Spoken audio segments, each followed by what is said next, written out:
Bismillahirrahmanirrahim. Assalamualaikum warahmatullahi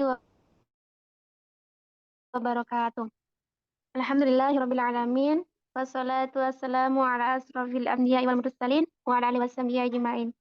Puji syukur kita panjatkan kehadirat Allah Subhanahu wa taala karena pada sore hari ini Allah masih berikan kita kesehatan, kesempatan sehingga kami masih bisa mempresentasikan hasil diskusi kami mengenai zakat profesi.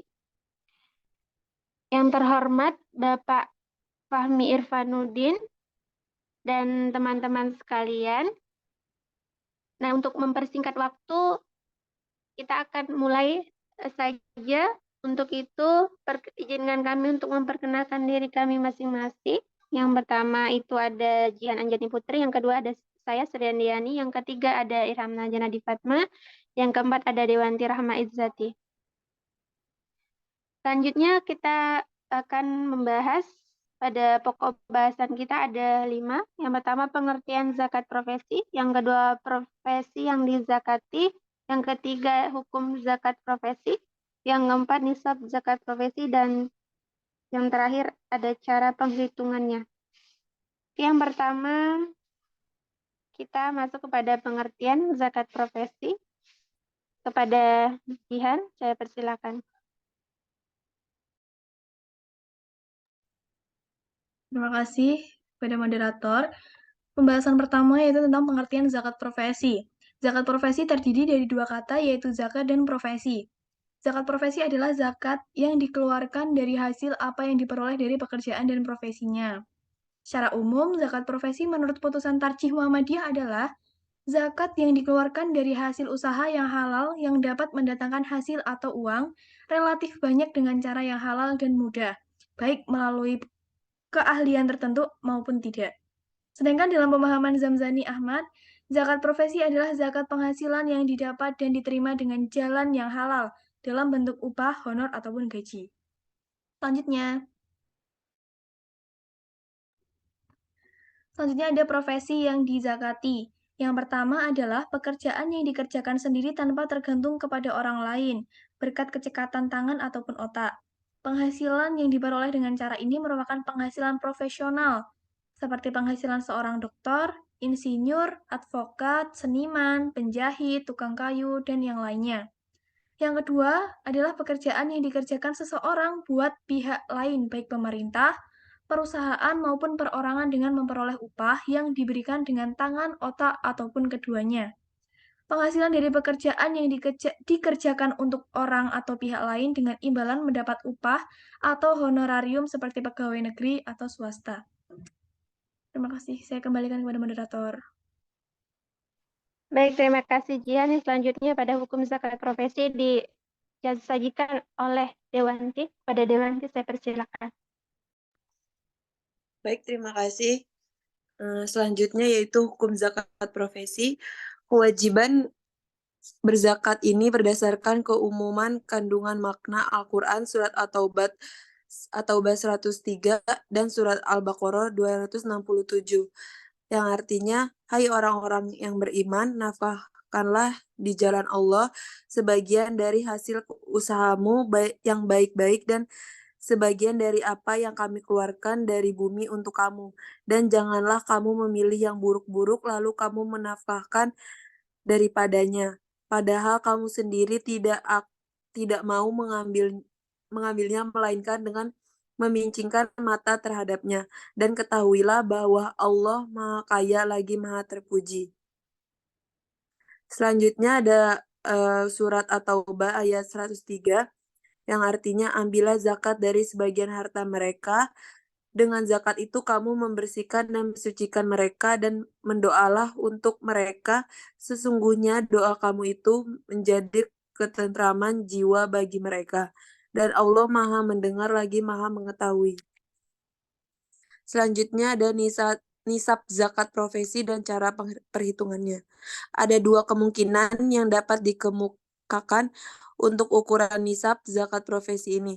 Yang pertama, disamakan dengan nisab zakat emas dan perak, yaitu dengan mengkiaskannya kepada emas dan perak sebagai standar nilai uang yang wajib dikeluarkan zakatnya, yakni 20 dinar atau 85 gram emas. Berdasarkan hadis riwayat Daud, tidak ada suatu kewajiban bagimu dari emas yang engkau miliki hingga mencapai jumlah 20 dinar. Yang kedua, disamakan dengan zakat hasil pertanian, yaitu 5 was, sekitar 653 kg. Zakatnya dikeluarkan pada saat diterimanya penghasilan dari profesi tersebut sejumlah 5 atau 10%, sesuai dengan biaya yang dikeluarkan, karena profesi itu sendiri bermacam-macam bentuk, jenis, dan perolehan uangnya. Penulis cenderung untuk tetap memakai kedua macam standar nisab zakat tersebut dalam menentukan nisab zakat profesi dengan perimbangan sebagai berikut. Saya kembalikan ke moderator.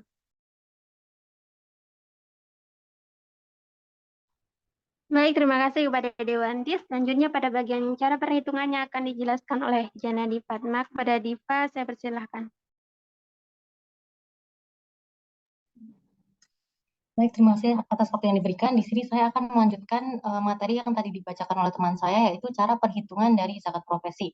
Yang pertama, untuk jenis-jenis profesi berupa bayaran atas keahlian seperti dokter spesialis, akuntan, advokat, kontraktor, arsitek, dan profesi-profesi yang sejenis dengan itu, termasuk dengan pejabat tinggi negara, guru besar, dan yang sejajar dengannya.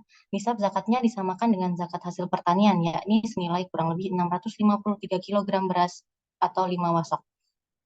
Jika harga beras 1 kg adalah 15.000, sedangkan nisab batas minimal wajib zakat tanaman adalah 653 kg, maka untuk penghasilan yang mencapai 15.000 kali 653 kg sama dengan 9.795.000 dibagi dengan 2,5% dari gajinya dan langsung dikeluarkan per bulan sama saat zakat pertanian.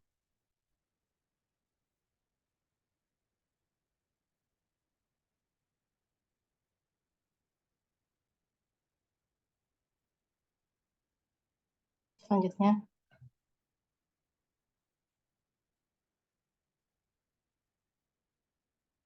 kedua, bagi kalangan profesional yang bekerja untuk pemerintahan misalnya, atau badan-badan swasta yang gajinya tidak mencapai nisab pertanian sebagaimana yang dikemukakan di atas, sebutlah guru misalnya, atau dokter yang bekerja di rumah sakit, atau orang-orang yang bekerja untuk suatu perusahaan angkutan.